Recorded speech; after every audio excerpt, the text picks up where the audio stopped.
Are you getting sick of Photoshop? Well, I have a free program that's even better. If you enjoy digital painting and would like to learn more, make sure to subscribe and hit the bell icon to not miss any of my videos. One of the great things about Krita is their brushes. So for one, its organization is much better. Brushes can have multiple tags. That way you can see them in either category, unlike the folders in Photoshop. And the good thing about Krita's brush engine is it's really comprehensive. So there's a few brush engines available. The one I want to show is this one from RGBA. So this is the standard, the pixel engine, and you can see that there's lots of things that you can change here. So you can change the size ratio, spacing, and mirror them. Also rotation and scatter. We're all familiar with that from Photoshop. There's also some color dynamics. So hue, saturation, and value, you can change that.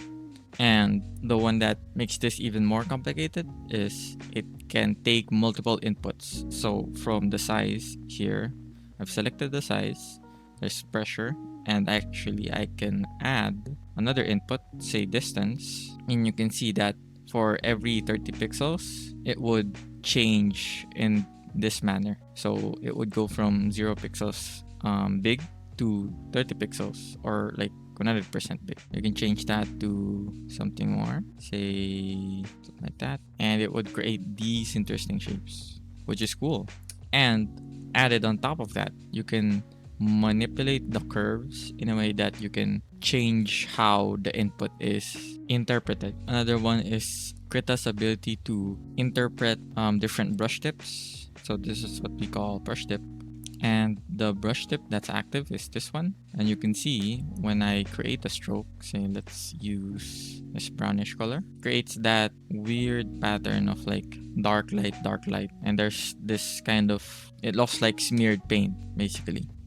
And that carries out even if you use a different color, say something like really dark brown, you can still see the smear. And also for the beige one. How Krita does this is basically using a lightness map where you can kind of control how it looks like. So if I bump up the contrast, you can see that it would look really like a really dirty color.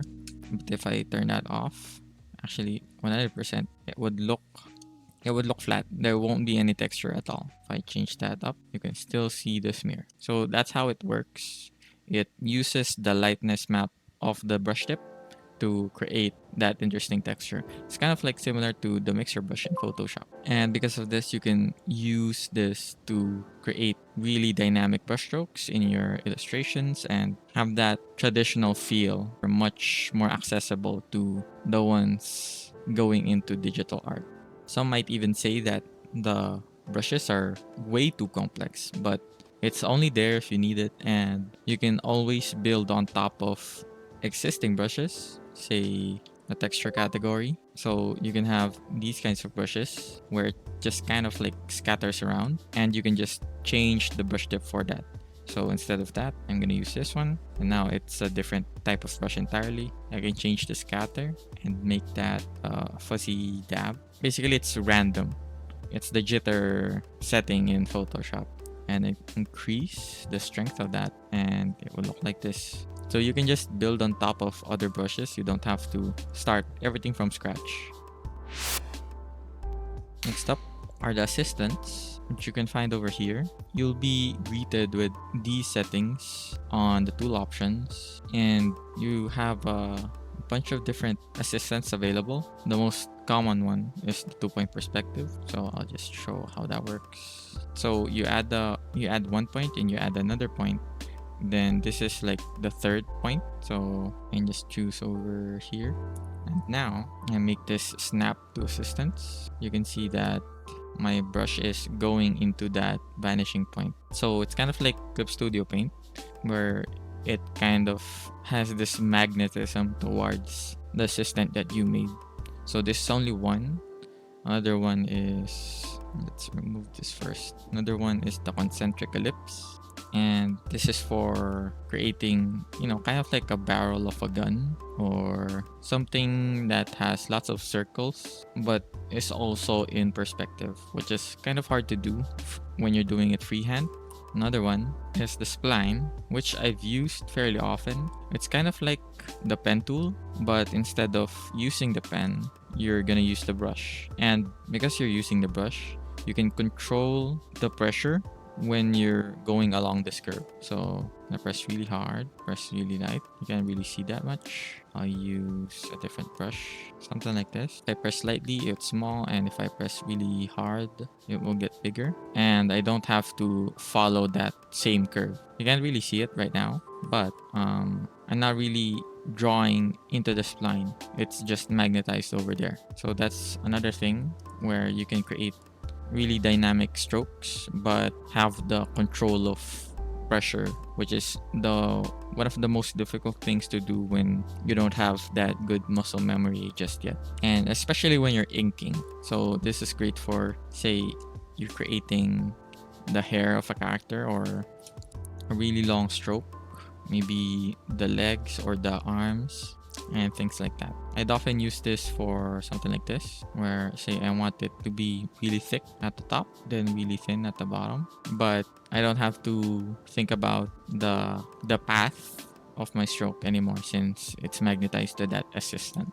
Speaking of pen pressure, there's also smoothing options, which is a bit more refined here compared to Photoshop's. So here, there's a bunch of smoothing options. The basic one, something like this. Then there's weighted. Can't really see right now, but it's kind of has a delay on where my cursor actually is. And you can also change this to smooth the pressure. So you don't have this problem of this drastic change in pressure where it's really thick, then it becomes really thin over here. Ideally, you'd want it to be a gradual decrease. So Krita kind of handles that for you. So right now it's much smoother. Then there's also the stabilizer. This one is the kind of like the most delayed one, or you can change this to no delay at all. So you'd have a few different options compared to Photoshop's all-in-one smoothing solution.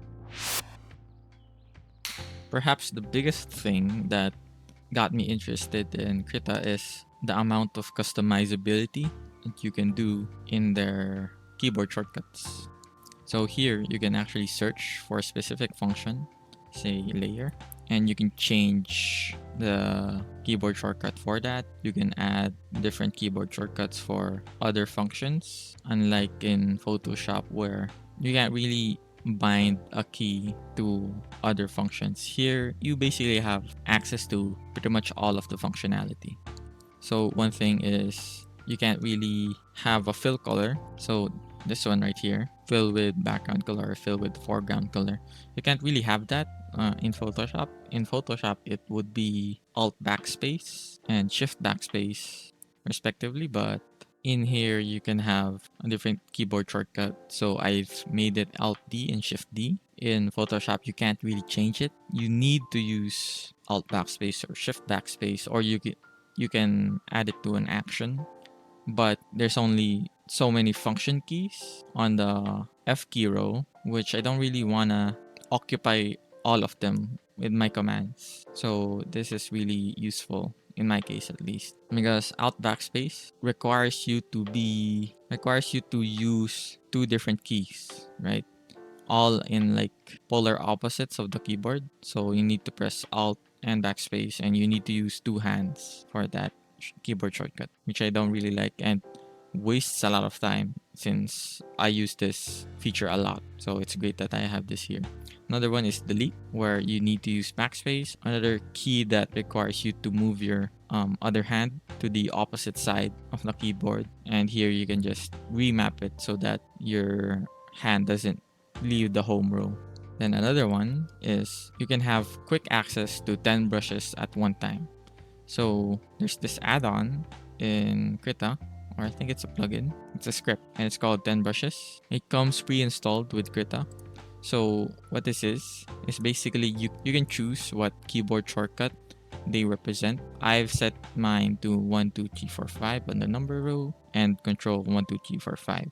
That way I have 10 brushes with me at all times, and I can quickly access them. Say this is my standard workhorse brush, which I do most of my work in. Then this is my sketch brush. Need to use it on a smaller size. Then this is the erase brush.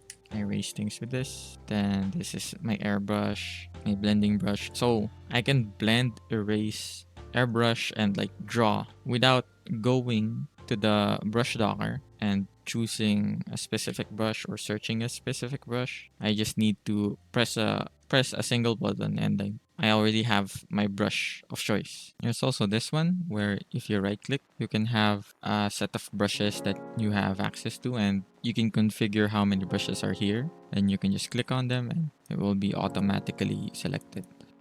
And there's also a bunch of other utility stuff over here. Again, you can change the settings quickly by going over here. So the brush settings, unlike in Photoshop where you need to have the brush editor visible at all times, so you can quickly change the settings and all that.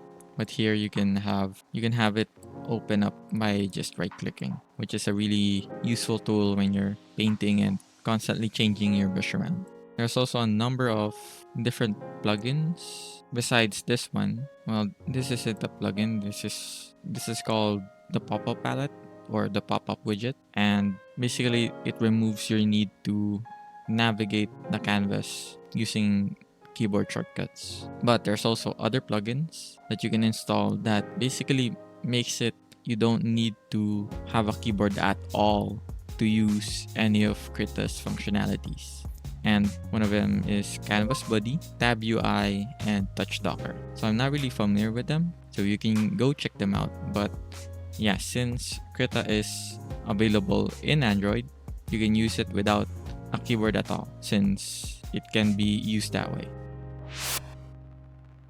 One thing to note is when you import brushes from other software like Photoshop, it can't read them as a whole brush. It can only read them as a brush tip. So something like this is something that you've already seen in Photoshop probably. If you import an ABR file inside Krita, it will only read it as something like this. It won't have the settings for the change in size or spacing and all that, since Adobe brushes are proprietary. Krita can't really read them correctly.